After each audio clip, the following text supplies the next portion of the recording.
आपल्याला अमर्याद अधिकार आहेत, हे आम्हाला मान्य आहे. आपल्याला अमर्याद अधिकार आहेत, परंतु आपण एका घटनापीठावर बसलेले आहात. म्हणूनच सांगितलं, आपण एका घटनापीठावर बसलेले आहात आणि जे घटनापीठ त्यांनी सांगितलं तुमच्या परवानगीने केलंय. घटनापीठ हे लाल पुस्तकांमध्ये जे चौकट आहे, या चौकटीच्या अधीन येतं घटनापीठ.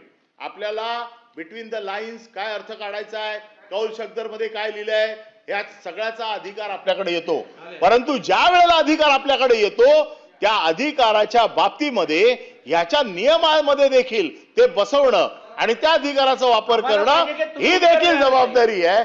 आमची इच्छा आहे की आपण यावं. आपण वरच्या सभागृहात येत नाही आणि आपण आपण उत्तर दिलं तर आम्ही समाधानी होऊ असा आमचा समज आहे. म्हणून वारंवार आपली मागणी करतोय. आपण येतच नाही आमच्या सभागृहात आणि म्हणून हे आयुध आम्हाला आज वापरावं लागलं. हे 13वं नाही, हे 14वं आयुध आम्हाला आज वापरावं लागलं की उपमुख्यमंत्र्यांनी सभागृहाच्या नेत्यांनी सभागृहात यावं. या आयुधाच्या निमित्ताने सभागृहात ते आलेत. आता ते मार्गदर्शन करतील. माझा मुद्दा आहे सभापती महोदय की त्यांनी स्पष्ट करावं. उपमुख्यमंत्री किंवा ह्या सर्वधर्मातून हा सर्व सभागृहातल्या मंत्र्यांच्या संदर्भातला उपस्थित केलेला प्रश्न आहे. मंत्र्यांचा उत्तर राज्यमंत्री नसेल तर त्यांनी काय सांगितलं, राज्यमंत्र्यांची समन्वय करून त्या ठिकाणी उत्तर देतील प्रभावी. मग राज्यमंत्री इथं असेल, त्यांनी उत्तर देताना त्यांना अडचण झाली तर प्रभारी मंत्री उत्तर देऊ शकतो, मी समजू शकतो. आपण काय म्हणाला की मंत्र्यांनी त्या संदर्भातून स्पष्टीकरण करावं. आमचं म्हणणं आहे रुलिंग तुम्ही द्यायचं शासनाने.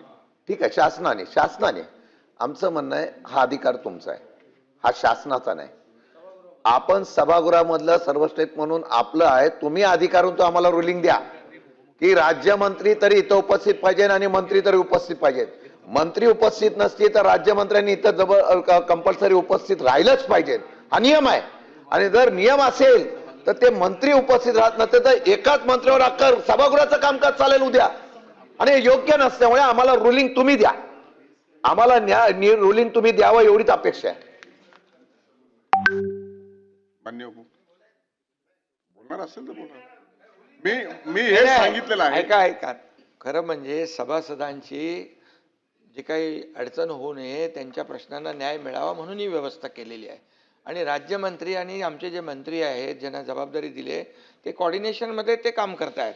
त्यामुळे आता मी बाहेर होतो आणि मी विचारलं आतमध्ये काय चालू आहे म्हणून मी आलो आतमध्ये. तर मी आता आलोय याच्या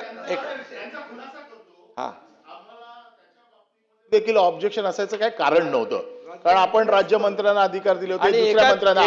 परंतु गेल्या एक मिनिट खाली पण जेव्हा विषय येतात आणि वरती पण येतात आणि त्यामुळे मग ते सगळं सरकच होते.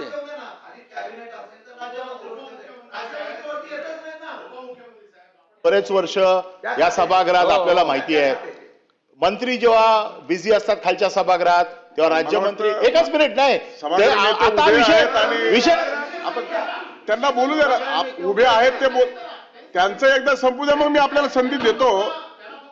सभागृह नेते आणि उपमुख्यमंत्री उभे आहेत, बोलू द्या 2 मिनिटं बोलू द्या.